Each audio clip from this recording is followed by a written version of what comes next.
Olá, graça e paz do Senhor te abençoe. É a presença do Espírito Santo esteja sobre ti, sobre a tua casa, que você possa viver tudo aquilo que Deus tem para você.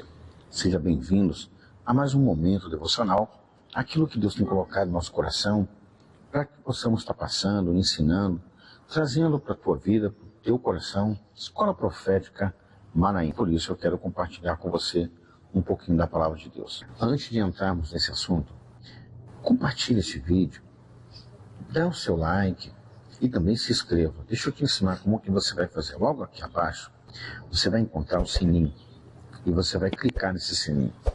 Quando você clicar nele, vai aparecer a palavra todas. E você clica ali. Toda vez que a gente postar um vídeo, você vai estar recebendo automaticamente no seu telefone e aí você vai poder nos acompanhar, nos assistir. Tá ok? Quando você envia para alguém, você está nos ajudando. O YouTube vai entender que esse material que nós estamos te enviando é educativo, respeitoso e bom para você. E assim nós vamos conseguir alcançar o máximo de pessoas possíveis. Você é a pessoa mais indicada para nos ajudar. Deus te abençoe ricamente por isso. Vamos comigo, vamos a mais uma matéria.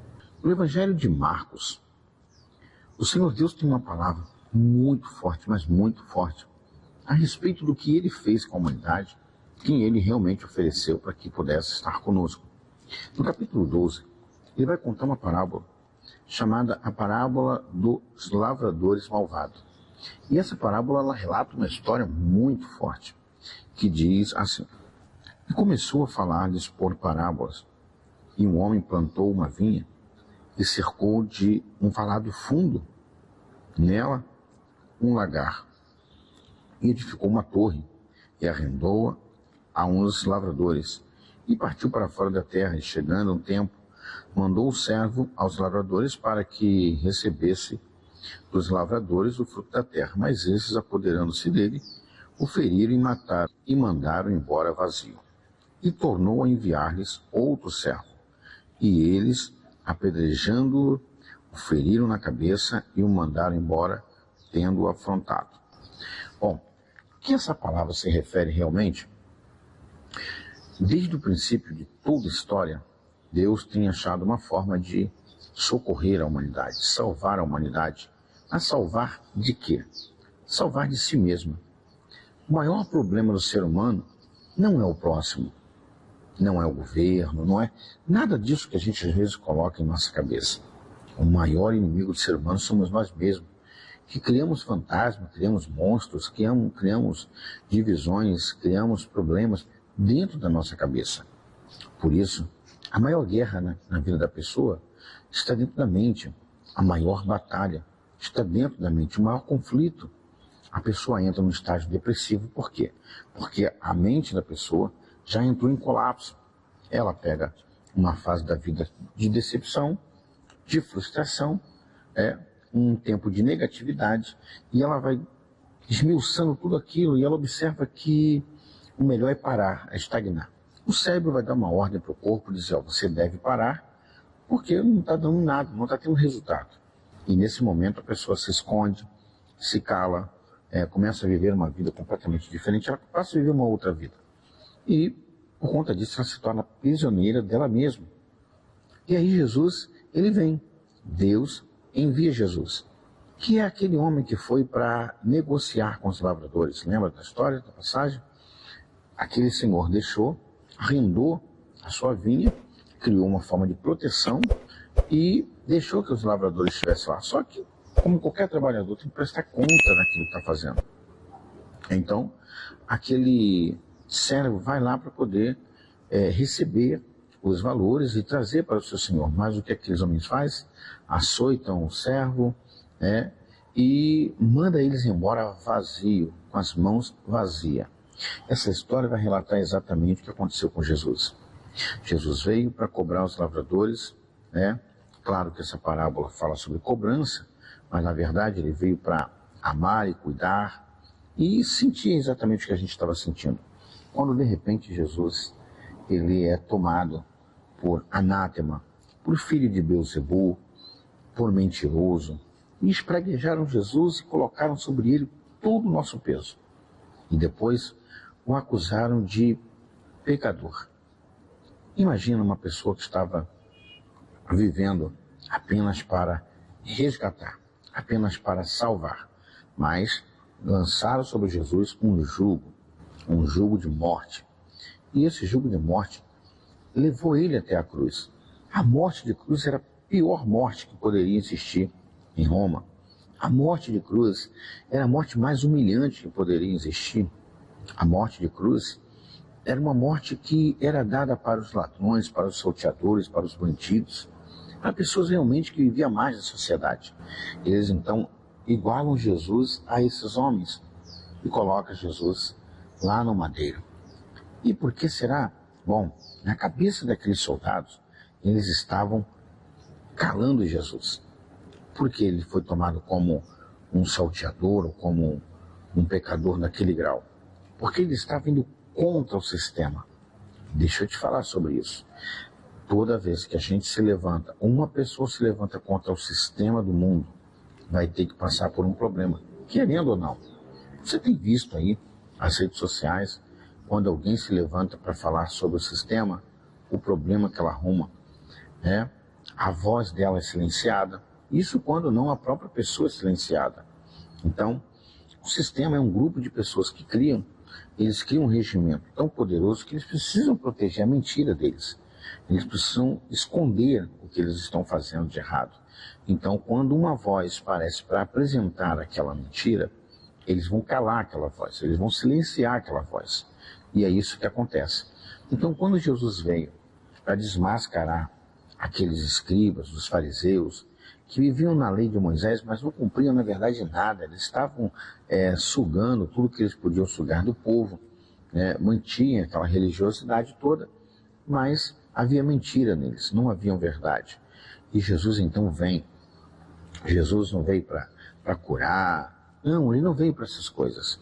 Jesus veio para trazer relacionamento entre o ser humano e Deus. Tanto que você não vai ver na Bíblia Jesus apenas mencionando Deus, Deus, Deus. Não, ele vai dizer Pai, Pai, Abba Pai, que é papai. E ele vem então trazer um relacionamento de filho para um pai.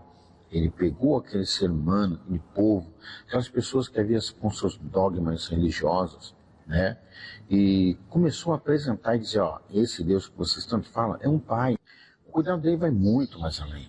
O carinho de Deus com a humanidade, sempre zelando, sempre cuidando. O maior segredo de Jesus ensinou, quer que o Pai te ouça, entra para o seu quarto, fecha a porta. Mateus capítulo 6 fala sobre isso. E aí quando você entrar ali em secreto, ninguém precisa ouvir sua oração, não tem que ninguém ouvir, apenas você e o Pai. Vai fazer uma oração e com certeza Ele vai te responder, Ele vai te ouvir. E Ele tem sempre algo novo para você. Mas Deus não me ouve. Deus não ouve porque você ainda não falou com Ele como devia falar. Então, como eu devo falar? É simples. Olha bem, Davi foi intitulado como um homem segundo o coração de Deus. Mas como assim? Davi foi um mau pai, foi um mau esposo. Davi era um bom guerreiro, sim, ganhava batalhas, Deus estava com ele. Mas quando se tratava de família, Davi era ruim. Mas Davi sabia entrar na presença de Deus. Davi sabia como falar com Deus ali, de uma forma peculiar de se expressar diante de Deus. Primeiro, Davi não escondia quando se falava de pecado. A forma de falar com Deus, ele contava realmente como ele pecou, o que ele fez, e ele precisava de perdão, ia para o pano de saco, tirava as vestes reais, se humilhava e pedia a Deus. E não tem ninguém que não vai ser atendido se fizer isso. Primeiro, quando você entra na presença de Deus, nós estamos entrando na presença do juiz dos juízes, do grande, todo-poderoso Deus. Então saiba entrar, saiba como chegar lá, saiba como pedir a Ele uma audiência para que Ele te ouça, para que Ele te escute e você leve tua causa para Ele. Talvez Satanás levou para Deus as suas culpas, levou as suas mazelas, levou os seus erros. Mas como assim, Satanás está levando minhas culpas? Sim, você lembra de Jó?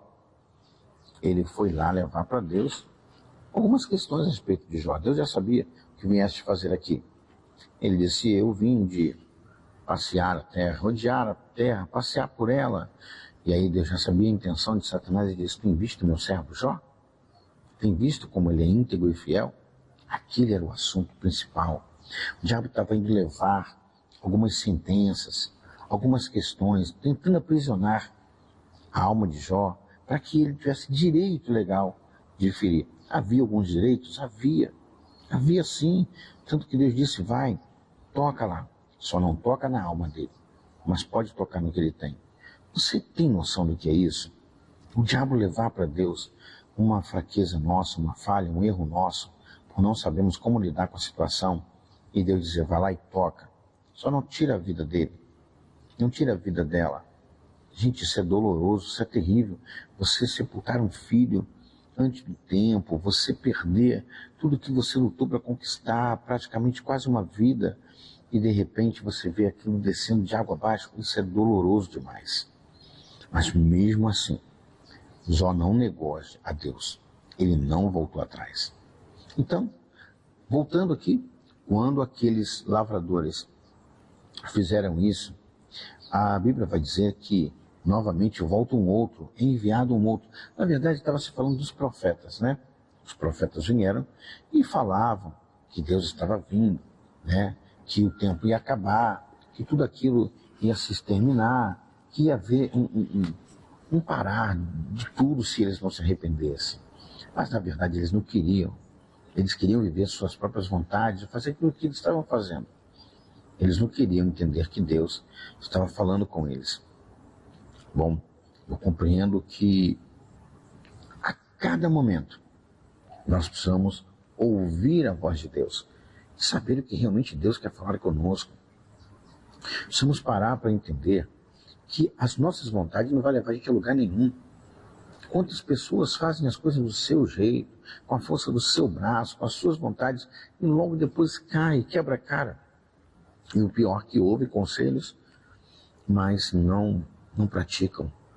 Não praticam e acabam se quebrando porque elas acham que vai dar certo o que elas estão fazendo sozinho. Você não vai conseguir.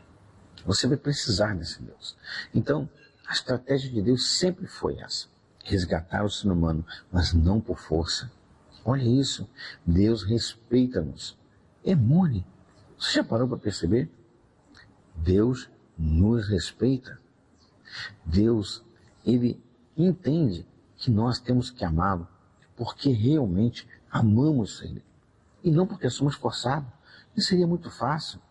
Imagina se você acabou de casar e a sua esposa, ela mostra de todas as formas que ela não te ama.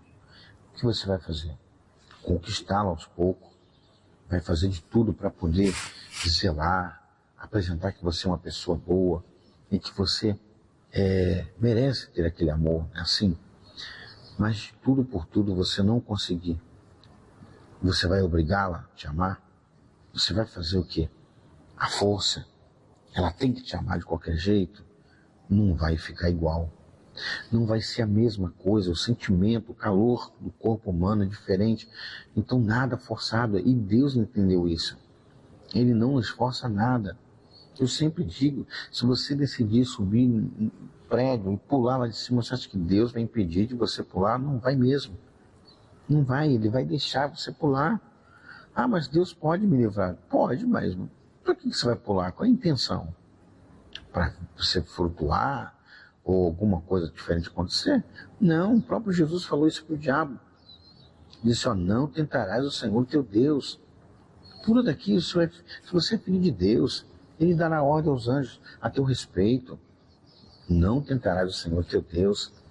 Então, amados, nós precisamos refletir sobre muitas coisas na vida e fazer o que é certo, fazer com cautela, com entendimento, para que a gente não venha se prejudicar. Tá ok? Olha, o Senhor te abençoe ricamente. Que as bênçãos do nosso Pai recaiam sobre a tua vida, que você possa viver tudo aquilo que Deus tem para você. Nunca despreze o seu momento de oração. Nunca despreze aquilo que Deus selecionou para a tua vida, tá? E eu encerro orando por você. Pai, graças te damos, porque o Senhor tem sido muito bom, maravilhoso, bondoso, misericordioso. Eu abençoo a cada pessoa que estiver me assistindo agora, aonde essa pessoa estiver, de qualquer lugar deste mundo, seja ela abençoada, que as mãos do Senhor recaiam sobre esta vida e o Senhor possa torná-la próspera materialmente e espiritualmente, no nome de Jesus. Amém. O Senhor te abençoe, derrame graça. Não deixe de compartilhar, aperte aí no sininho, se inscreva no nosso canal, porque isso vai ser muito legal para nós. Isso vai nos ajudar. O YouTube vai entender que este conteúdo é educativo, é respeitoso, tá? E está sendo útil para vocês. Você vai ajudar esse canal a ir muito mais longe. Deus te abençoe, tá bom? Graça e paz.